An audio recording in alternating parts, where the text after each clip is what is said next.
In this video, we're breaking down how to handle plywood patching when your chimney flashing leaks and ruins the wood underneath, especially on a metal roof that's less than 10 years old. So, here's the deal. When you spot rotten plywood around your chimney, you definitely can replace those damaged sections without tearing off your entire roof. First thing, you gotta carefully remove the metal roofing panels around the affected area so you don't mess up the rest of the roof. Next, cut out all the rotten plywood until you hit solid, dry wood. Then, measure and install new plywood patches that match the thickness of what you took out to keep everything level. After that, you want to reflash the chimney properly. This is super important because bad flashing caused the leak in the first place. Use high-quality metal flashing and sealants designed for metal roofs to prevent future leaks.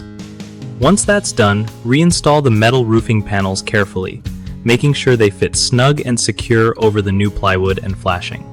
Taking your time with this means you're not just slapping on a quick fix, you're setting up your roof to last longer and stay watertight. One of the biggest mistakes I see is rushing the flashing job, which just leads to leaks coming back, no matter how nice your plywood patch is. Another is not replacing all the rotten wood. If you leave even a little decay behind, it'll spread fast. And lastly, people sometimes don't seal the flashing edges well enough, so water sneaks in through tiny gaps. The fix?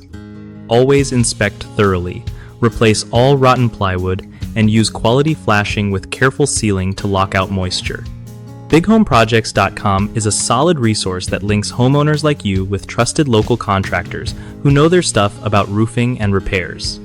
Plus, it's great for contractors looking to find work from people who actually need pros for projects like this plywood patch and chimney flashing job.